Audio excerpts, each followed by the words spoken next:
This is Revathi. Video చూస్తున్న వారికి likes, కామెంట్స్తో support చేస్తున్న వారికి థ్యాంక్ యూ సో మచ్. మాంగళ్య బంధం ఎపిసోడ్ నెంబర్ 197. అమ్మో, ఏమిట్రా నువ్వు చెప్పేది? మన తేజ బంగారం రాజారాం గారికి స్వయానం మనవరాలవుతుందా అని అడుగుతాడు అరవింద్ ఆశ్చర్యపోతూ. సాకేత్ కూడా ఆ విషయం విని నిర్ఘాంతపోతుంటాడు. అవును అరవింద్, తేజకి ఈ విషయం తెలిసే తను అంతగా కృంగిపోయింది అని చెప్తాడు శ్రీకర్. అలాంటి రాఘవని ఊరికని వదిలిపెట్టకూడదు శ్రీకర్ అంటాడు సాకేత్ కోపంతో. ముందు వాడు ఎక్కడ ఉన్నాడో తెలుసుకోవాలి సాకేత్, కానీ ఇంకా ఏవో నిజాలు ఉన్నాయని రాజారాం గారు చెప్పారు. ఆ నిజాలు ఏంటి అనేది ఎంత ఆలోచించినా అర్థం కావడం లేదు అంటాడు శ్రీకర్. ఇలా ముగ్గురు ఆఫీసులో కూర్చొని మాట్లాడుతుంటారు. వీధి రౌడీ రమణ జైలు నుంచి బయటకొచ్చి వెన్ను విరుచుకుంటూ, అబ్బా, ఇన్నాళ్ళు జైలు కూడా తిని తిని విసుగు వచ్చింది. ఇన్నాళ్ళ నుంచి నన్ను బయటికి తీసుకురాని ఆ రాఘవ ఇప్పుడు ఎందుకు బయటికి తీసుకొచ్చాడు అని ఆలోచిస్తూ దూరంగా వాడి కోసం వెయిట్ చేస్తున్న కార్ దగ్గరికి వెళ్ళి కారులో కూర్చుంటాడు. ఆ కార్ ఓ నిర్మానుష ప్రదేశంలో ఓ పాత బిల్డింగ్ ముందు ఆగుతుంది. డ్రైవర్ కార్ దిగి, రాఘవ సాబ్ లోపల ఉన్నాడు, వెళ్ళి కలువు అంటాడు. అలాగే అని చెప్పి రమణ ఆ పాత బిల్డింగ్లోకి వెళ్తాడు. రమణ అక్కడికి వెళ్ళేసరికి రాఘవ మందు తాగుతూ కూర్చోడం కనిపిస్తుంది. రమణ ఆ మందు చూసి పెదవులను సప్పరించుకుంటూ, నమస్కారం సాబ్ అంటూ వెళ్తాడు. కూర్చో అంటూ రాఘవ అతనికి ఎదురుగా ఉన్న కుర్చీ చూపిస్తాడు. రమణ కూర్చొని ఆ మందు బాటిల్ వైపు ఆశగా చూస్తూ, ఏంటి సాబ్, ఇన్ని రోజుల నుంచి నన్ను బయటికి తీసుకురాలేదు అని అడుగుతాడు. ఇన్నాళ్ళు ఏం పీకావో నిన్ను బయటికి తీసుకురావడానికి అని అడుగుతాడు రాఘవ. అతను దేని గురించి అంటున్నాడో రమణకి అర్థమై, మీరు చెప్పినట్టు ఆ తేజని ఎన్నోసార్లు లోబర్చుకోవాలని చూశాను సాబ్, కానీ ఎన్నిసార్లు ప్రయత్నించినా తను నా నుంచి తప్పించుకొని పోయేది. ఇక చివరిగా తనని చూసిన సందర్భంలో అయితే మందు బాటిల్ పగలగొట్టి నా మెడ మీద పెట్టి నన్ను చంపుతానని బెదిరించింది. ఇక ఆ తర్వాత నేనేదో గొడవల్లో ఇరుక్కొని జైలుకి వెళ్ళి, ఇదిగో ఇప్పుడు మీ పుణ్యాన బయటకొచ్చాను. నిజం చెప్పాలంటే ఇప్పటికీ నాకు ఆ తేజ మీద మోజు తీరలేదు సాబ్. తనని అనుభవించాలని నాకు ఇంకా కోరికగా ఉంది. మీరు అప్పుడు చెప్పిన పనిని ఇప్పుడు పూర్తి చేసి నేనేంటో నిరూపించుకుంటాను సాబ్ అంటాడు రమణ. తను ఎవరూ లేని ఒంటరిగా ఉన్నప్పుడే తనని ఏమీ చేయలేకపోయా, కానీ తనకిప్పుడు ఎంతమంది అండగా ఉన్నారో తెలుసా? తనకి పెళ్ళయి ఒక ఇంటికి కోడలిగా వెళ్ళింది అంటాడు రాఘవ. అవునా, తనకి పెళ్లి కావడం ఆశ్చర్యంగా ఉంది సాబ్ అంటాడు రమణ. నీ ఆశ్చర్యం అలా ఉంచి ఇప్పుడు ఆ పెళ్లిని పెటాకులు చేసి తనని మళ్ళీ ఒంటరి దాన్ని చేయాలి అంటూ రాఘవ ఆ రమణకి ప్లాన్ చెప్తాడు. తేజ అదే ఆలోచనతో ఒంటరిగా రూంలో కూర్చునుంటే శ్రీకర్ ఆఫీస్ నుంచి వచ్చి సూట్ విప్పుతూ, ఇంకా అదే ఆలోచనతో ఉన్నావా తేజ అని అడుగుతాడు. అదేమీ లేదు పెద్ద బాస్, ఊరికనే అలా కూర్చున్నాను. మీరేంటి ఇవాళ తొందరగా వచ్చారు అని అడుగుతుంది. శ్రీకర్ తన పక్కకొచ్చి కూర్చొని తనను దగ్గరికి తీసుకుని, నువ్వు ఇంకా అదే ఆలోచనతో ఉంటున్నావు. మన శోభనం అయితే కొన్ని రోజులు ప్రశాంతంగా నిన్ను ఎక్కడికైనా తీసుకెళ్తాను తేజ. అప్పటి వరకు ఒక్కదానివే ఈ రూమ్లో కూర్చోకుండా బయట పిల్లలతోనూ అమ్మ వాళ్ళతోనూ టైం గడుపుతూ ఉండు. కాస్త ఆ ఆలోచన నుంచి బయటపడతావు అంటాడు. ఇప్పటి వరకు పిల్లలతోనే ఉండి వచ్చాను పెద్ద బాస్, కానీ ఎంతమందితో ఉన్నా ఆ రాక్షసుని మాత్రం మర్చిపోలేకపోతున్నాను అంటుంది రాఘవ మీద కోపంతో. నీ బాధ నాకు అర్థమవుతుంది తేజ, కానీ మనకు బాధ అనిపించిన సంఘటన గురించి పదే పదే ఆలోచించకుండా ఉంటే మంచిది అంటాడు. నిజమే పెద్ద బాస్, ఆ దుర్మార్గుడు మర్చిపోయే ప్రయత్నం చేస్తాను అని అంటుంది. వెళ్ళి రెడీ అవ్వు, నిన్ను బయటికి తీసుకెళ్తాను అంటాడు. అమ్మో వద్దు, అత్తయ్య గారు తిడతారేమో అంటుంది. అమ్మ మారిపోయిన విషయం నువ్వు మర్చిపోయావా అని అడుగుతాడు. అదేమీ లేదు కానీ అని అంటూ ఉండగా, మా అమ్మని ఫోన్ చేసి నిన్ను బయటికి తీసుకువెళ్ళమని చెప్పింది. నువ్వేదో విషయం గురించి బాధపడుతున్నావని అమ్మకి కూడా అర్థమై ఇలా చెప్పింది. అందుకే ఆఫీస్ నుంచి తొందరగా వచ్చాను. వెళ్ళి తొందరగా రెడీ అవ్వు అంటాడు. ఎక్కడికి వద్దులే పెద్ద బాస్, ఇంట్లోనే ఉందాము అంటుంది. ముందు వెళ్ళి రెడీ అవ్వు అంటూ తనని బలవంతం చేస్తాడు. కొద్దిసేపటికి ఇద్దరు రెడీ అయి కిందికొస్తారు. బామ్మగారు కనిపించడం చూసి, అమ్మ ఇంట్లో లేదా బామ్మ అని అడుగుతాడు శ్రీకర్. లేదురా, మార్కెట్ కని బయటికి వెళ్ళింది అని చెప్తుంది బామ్మగారు. అవునా, నేను తేజ బయటికి వెళ్తున్నాం బామ్మ, అమ్మ అడిగితే చెప్పు అంటాడు. అబ్బా, ఎన్నాళ్ళకు నా మనవరాల్ని ఇలా బయటకు తీసుకెళ్తున్నావురా, సరేలే వెళ్ళిరండి అంటుంది బామ్మగారు నవ్వుతూ. శ్రీకర్ కూడా నవ్వుతూ పద తేజ అంటాడు. వస్తాను బామ్మ అని చెప్పి తేజ కూడా కాస్త నవ్వుతూ శ్రీకర్తో బయలుదేరుతుంది. శ్రీకర్ తనని కొన్ని చూడదగ్గ ప్రదేశాలకు తీసుకువెళ్ళి సంతోషపరిచే ప్రయత్నం చేస్తుంటాడు. తేజ కూడా ఆ క్షణం తన బాధను మర్చిపోయి శ్రీకర్తో కలిసి హ్యాపీగా ఎంజాయ్ చేస్తుంటుంది. కళ్యాణి మార్కెట్లో ఇంటికి కావాల్సిన వస్తువులు తీసుకుంటూ ఉండగా కాస్త దూరం నుంచి రమణ తనని గమనించి చేతిలో తేజ ఫోటో పట్టుకొని తనకు ఎదురుగా వస్తుంటాడు. కరెక్ట్గా తన దగ్గరికి వచ్చి ఆ ఫోటోని తన కాళ్ళ దగ్గర పడే విధంగా చేస్తాడు.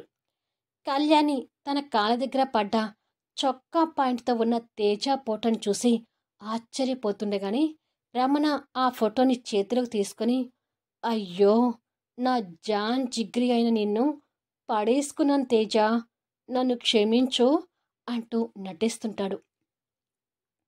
కళ్యాణి షాక్ అవుతూ వాడిని ఇంకా ఆశ్చర్యంగా చూస్తుంటుంది. ఇవాళ నాతో బయటికి వస్తానన్నావు, ఇంకా రాలేదేంటి తేజ, నీకోసం ఎంతగా ఎదురు చూస్తున్నానో తెలుసా అంటూ ఆ ఫోటోతో మాట్లాడుతూ ఎదురుగా ఉన్న కళ్యాణిని గమనిస్తుంటాడు. వాడి మాటలకి కళ్యాణి నిర్ఘాంతపోతూ, ఏయ్, ఎవడ్రా నువ్వు అని అడుగుతుంది. నా పేరు రమణ, వీధి రౌడీ అని నాకు పేరు. ఈ ఫోటోలో ఉందే తేజ నాకు గర్ల్ ఫ్రెండ్. ఇవాళ నాతో కలిసి బయటికి వస్తానన్నది మేడం, ఇంకా రాలేదు, అందుకే తన ఫోటో చూస్తూ తిరుగుతున్నాను అంటాడు. ఏం వాగుతున్నావురా నా కోడల గురించి అంటూ కళ్యాణి వాడి చొక్కా కలర్ పట్టుకుంటుంది. అమ్మో తేజ, మీ కోడలా, క్షమించండి అంటాడు భయం నటిస్తూ. నువ్వు ఇప్పటి వరకు ఏం వాగావురా అని అడుగుతుంది కళ్యాణి ఇంకా కోపంగా చూస్తూ. ఏం లేదండి, నేను వాగిందంతా మర్చిపోండి అంటూ నటిస్తూ చొక్కా కాలర్ విడిపించుకుంటాడు. నా కోడల గురించి తప్పుగా మాట్లాడితే చీలేస్తాను వెధవా అంటుంది ఇంకా కోపంగా చూస్తూ. ఏంటమ్మో, ఊరుకుంటుంటే చీలేస్తాను పొడి చేస్తాను అంటున్నారేంటి అని రమణ ఎదిరించడం మొదలు పెడతాడు. మరి నువ్వు వాగేది ఏమిట్రా, బంగారం లాంటి నా కోడలు పట్టుకొని పిచ్చి పిచ్చిగా వాగుతున్నావేంటి అని అడుగుతుంది.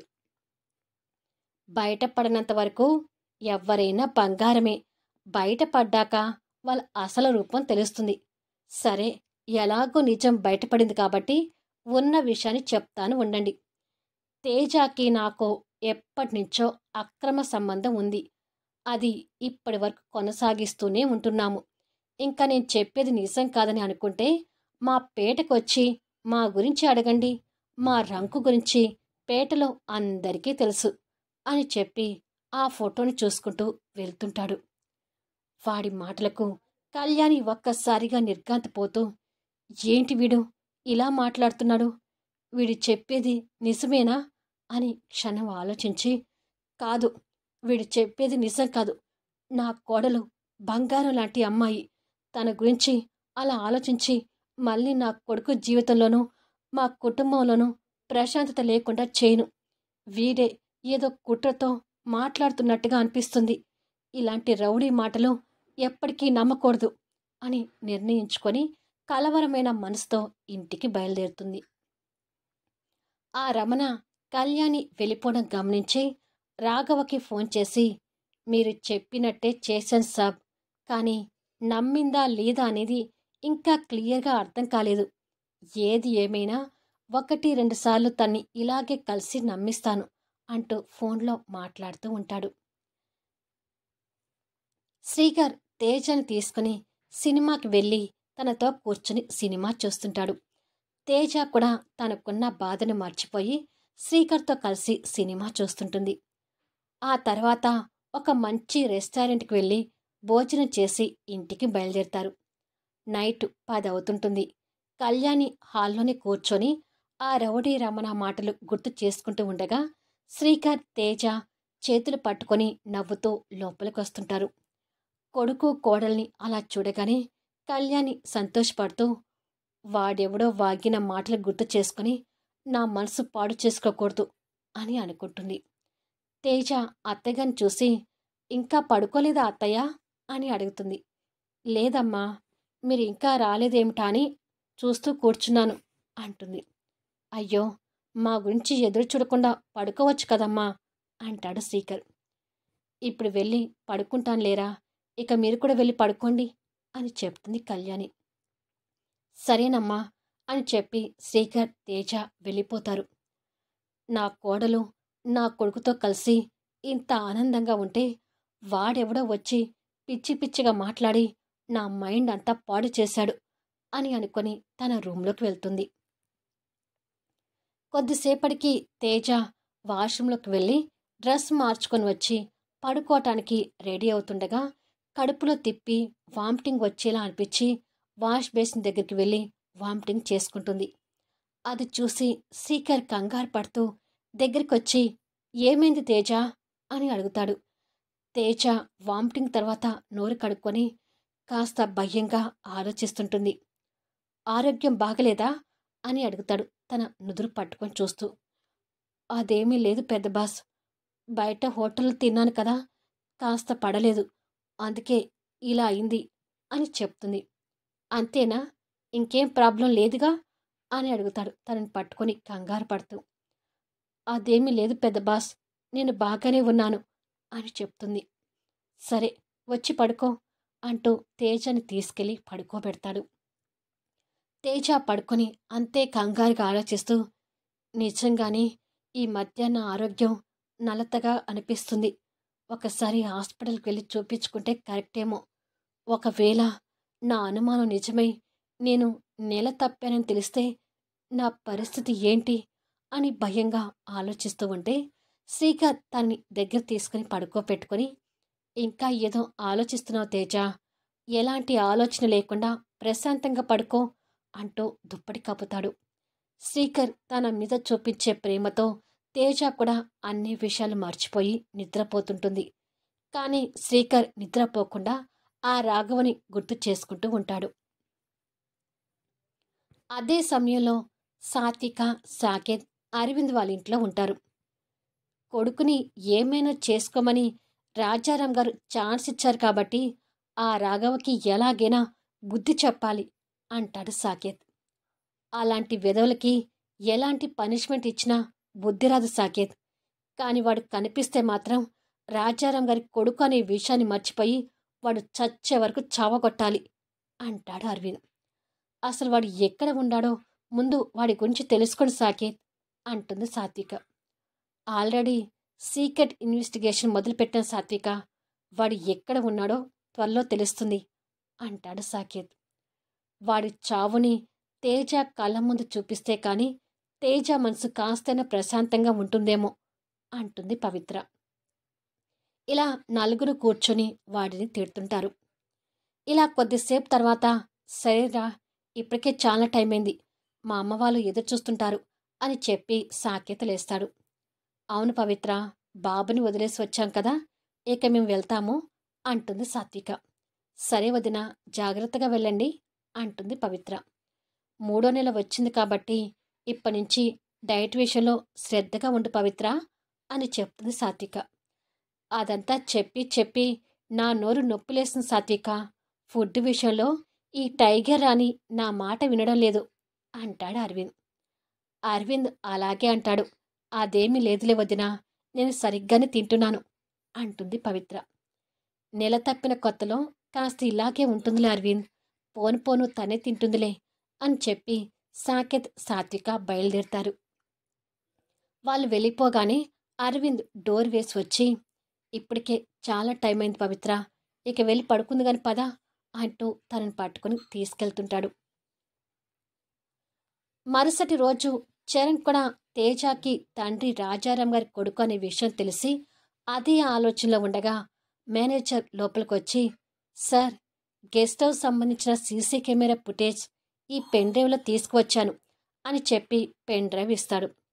ఓకే, మీరు వెళ్ళండి అని చెప్పగానే మేనేజర్ వెళ్ళిపోతాడు. చరణ్ ఆ పెన్ డ్రైవ్ని ల్యాప్టాప్ పెట్టి ఓపెన్ చేసేసరికి అందులో రాఘవ, గోపాలరావు మాట్లాడడం కనిపిస్తుంటుంది.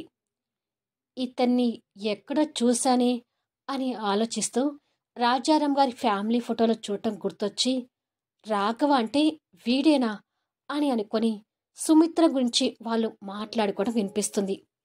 ఆ విషయాలు శ్రీకర్కి తెలిస్తే నీకంటే ముందు నన్ను చంపేస్తాడు గోపాలరావు అనడం విని, అంటే తేజ తల్లి పేరు సుమిత్రనా? ఈ సుమిత్ర ఎవరో మా నాన్నకి తెలిసి ఉండొచ్చు. మరి ఈ విషయం గురించి మా నాన్న శ్రీకర్కి భయపడటం ఏంటి అని ఆలోచిస్తుంటాడు. మళ్ళీ నెక్స్ట్ వీడియోలో కలుద్దాం. సుమిత్ర గురించి నిజాలు బయటికి రానున్నాయా? తేజ హాస్పిటల్కి వెళ్ళడం వల్ల ఎలాంటి పరిణామాలు చోటు చేసుకోబోతున్నాయి? తెలుసుకోవాలి అంటే అద్భుతమైన కథనంతో ఆసక్తికరంగా సాగిపోయే కథా వీడియోస్ని మిస్ కాకుండా చూడండి. కథ నచ్చితే లైక్ చేయండి, కామెంట్ షేర్ చేయండి, సబ్స్క్రైబ్ చేసుకుని ఛానల్ షేర్ చేస్తూ సపోర్ట్ చేయండి. Thanks for listening.